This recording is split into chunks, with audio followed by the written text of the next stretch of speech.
In this video, we are covering everyone's favorite topic, which is Amazon FBA returns. What's going on, YouTube? Welcome back to the channel. For those of you that are new, my name is Brad Sherman, seven-figure seller, and on this channel, we explore tips, strategies, and experiences that I have had that will help you start and scale up your Amazon FBA business. In this video, we are breaking down a full guide of Amazon returns. And this is a part of the business that not a lot of people talk about because it's not fun to deal with. But the reality is that if you're running an inventory-based business, you are going to be dealing with product returns. Before we jump into it, if you guys do enjoy these videos, make sure to hit that like button. It really helps out the videos in the algorithm, and consider subscribing to the channel and hitting that notification bell as well to stay up to date on all future content. And if you guys haven't seen the other videos on the channel where we cover how to source profitable suppliers and ship your products into Amazon, make sure to scroll through the channel and check those videos out. Also check us out on other social media channels, Twitter, where we're tweeting every day about Amazon FBA content, Instagram and TikTok under Operation AMZ. Without further ado, let's jump right into it. So this video is going to be broken down into three main parts. Number one is Amazon FBA and Amazon FBM returns. Number two is what you can do with returns. And number three is common return product categories. Let's dive into number one.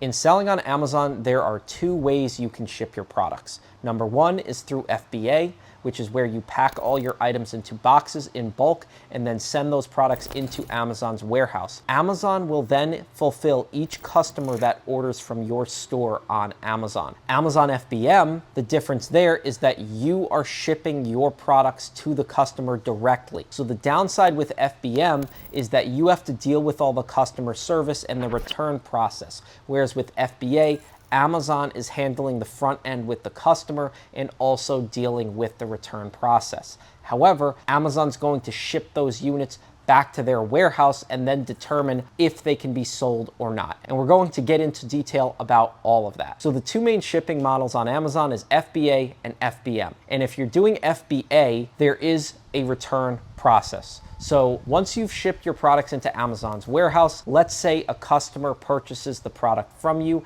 and they didn't like it, or they don't know how to use it, or it broke in transfer, or it arrived late. There's many different reasons why a customer might return an item, but let's say they now return that item. So what happens is Amazon will allow the customer to return the item for free to their warehouse. And what they will do is once Amazon receives the return back in their fulfillment center, an Amazon employee will assess the condition of that product. That employee will determine if the product is sellable or unsellable. And if Amazon believes that your product is unsellable, they are going to put that product into something called unfulfillable inventory. And from there, it is going to be scheduled to be sent back to you. Now, it's important to note that a lot of products that Amazon deems unsellable are actually sellable when you get the inventory back. This is because Amazon is dealing with millions of products and they're not paying attention to the products and giving them the time and attention that you would in assessing your returns. So Amazon will charge you a return processing fee and ship this product back to you, at which case if the product was deemed unsellable, you will then get the product back and determine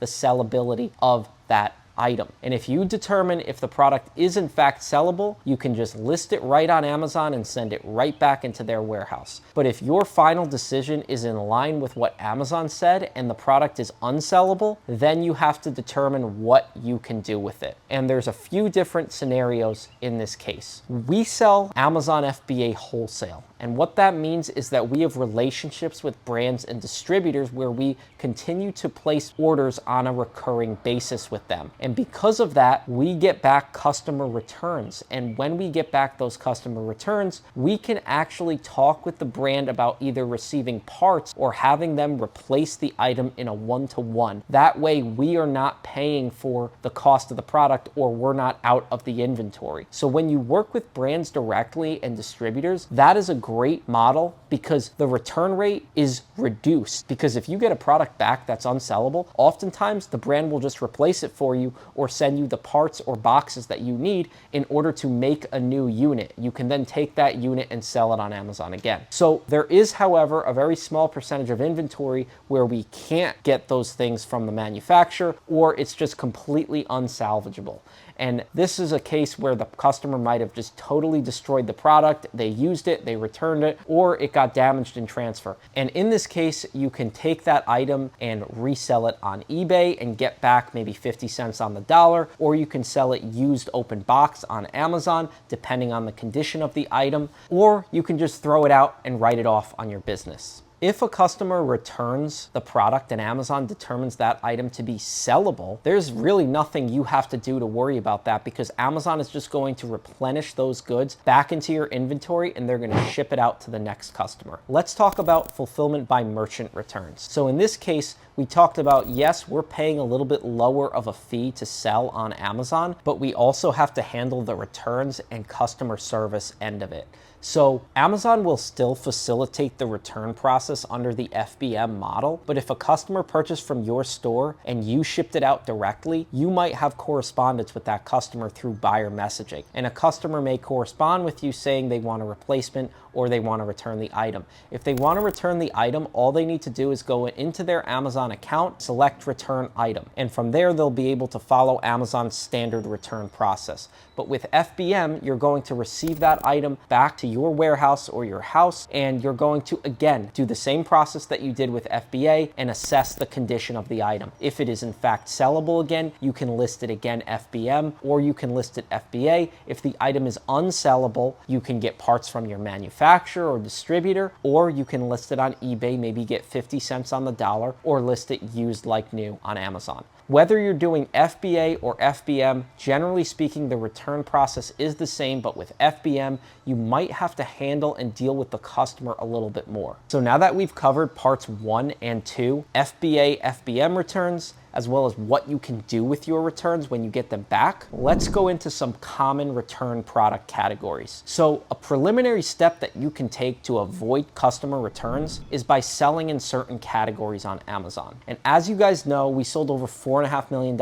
in sales last year in selling on Amazon, completely regardless of whatever category we're selling in on Amazon. That's because we are something called category agnostic. It doesn't matter what product category we sell in. Because we're selling name brand products on Amazon, we don't care what the category is as long as it makes money. Now, that being said, there are some categories that we gravitate towards, and there are also some categories that we avoid due to high return rates. Here are a couple common categories you want to avoid because they're going to have very high return rates. Number one is shoes and apparel. We have sold shoes before and clothing, and one of the biggest pain points we had with that category is all of the returns that would come back. That means we have to pay our employees more to sort through the returns, and we have to determine if those returns are sellable again. And a good percentage of them might be, but a good percentage of them also might not be. And unfortunately, just with the clothing category and shoes, you're going to get a lot of returns. So I would say as a beginner Amazon seller, try to steer away from clothing and shoes because it's going to have a high return rate. That being said, there's also some super profitable brands out there that everybody likes selling, such as Nike. So you can make a lot of money selling those brands,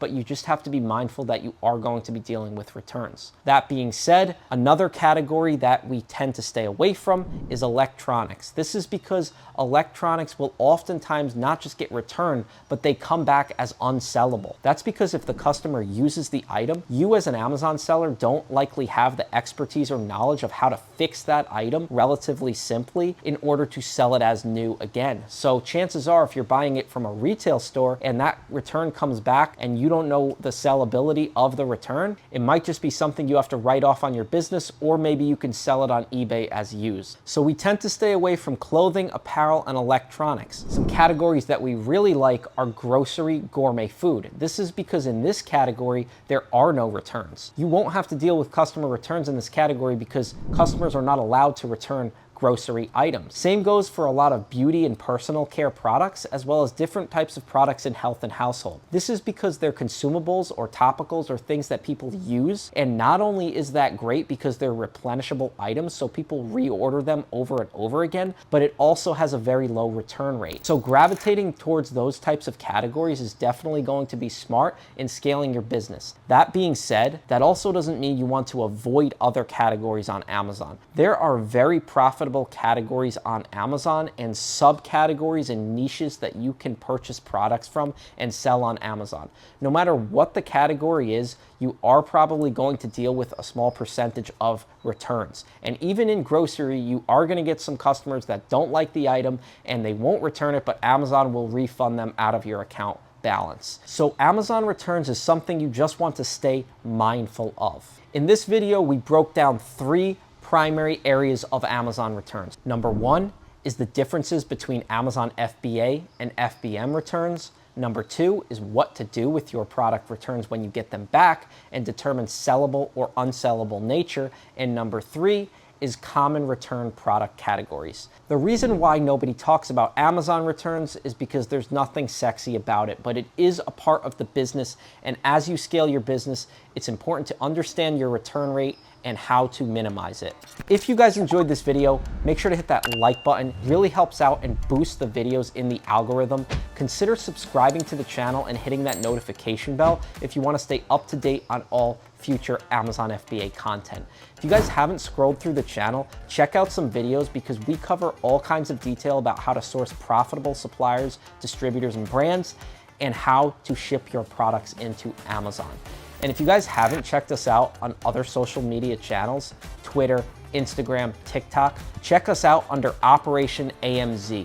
We are tweeting all day long about Amazon FBA content, and you guys could really benefit from these ideas. Thank you so much for watching. Stay safe, stay healthy, and we will see you next time.